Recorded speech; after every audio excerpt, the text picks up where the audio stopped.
Thanks for staying with us. Kenya has confirmed 12 new coronavirus cases in the country, 5 of them involving hotel workers. Travelers who arrived into the country days before a ban on international flights were isolated in various hotels in the capital, Nairobi. Some of them tested positive for coronavirus, but there is no indication that the hotel workers who tested positive worked in the hotels turned quarantine centres. The health minister says the government is scaling up testing capacity to ensure the contacts of those who turn positive are also tested so as to contain the spread of the virus. The country has imposed a dusk to dawn curfew and banned travel in and out of the capital, Nairobi, and 3 other coastal counties to stop the spread of the coronavirus. Kenyan journalist Abi Agina joins us now from Nairobi to bring us up to speed on the situation in the country. Abi, 12 new coronavirus cases in the country, 5 of them involving hotel workers.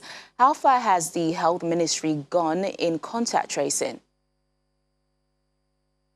Thank you for having me. So far, the ministry has indicated that they have been able to reach out to quite a number of people who had interacted with the new cases that were reported. And these are the individuals that had actually who have tested positive. The government has stepped up efforts, beg your pardon, in terms of trying to follow up and map out exactly where did these people go, who do they interact with. So the minister hasn't given us a conclusive position on how successful the contact tracing has been, but it's still something that is in the works. And they're hoping to get all the people who might have been in contact with these new cases that have been reported, the 12 cases, which has taken up the number to 246 in the country. And Abi, just bring us up to speed on, these other cases in the country. What has the health ministry said regarding the conditions of these patients? Are they stable? And has there been any more cases of recovery? Well, so far, according to the statistics from the Ministry of Health and the Minister of Health, that is Mutahi Kagwe, we have 52 recoveries as of the last count. And sadly, we've lost 10 people to this coronavirus.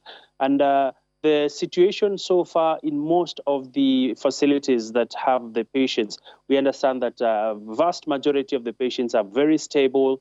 They are responding well to treatment. And the number of recoveries is projected to rise pretty much here in the country. So far, we do know that the total number of people who have been tested is standing at about 10,178.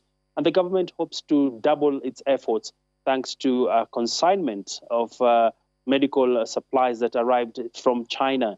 This is basically meant to boost efforts. We so far have received over 200,000 testing kits, which will be going into supporting the health system in the country, which was in dire need of this equipment. But what I can actually report as well is that the cases that have been recorded so far in most of the hospitals, they've been moderate in terms of the patients who are being treated. They do not have severe symptoms, that is as per the ministry. And so far, the matter is under containment. All right, then, Abi, and just very quickly, on Thursday, dozens of Kenyans who had been in isolation attempted to storm out of an isolation center in Nairobi because of what they say are unbearable conditions. Many of them claim they are suffering deep mental and psychological anguish because of a government directive to extend further their stay in isolation. As the government responded to these allegations, and any word on when these people will be likely to be cleared and leave isolation? Well, that's a very pertinent question you're raising there. The government has been on the record saying that for one to be released, you have to have gone through the 14 days mandatory quarantine.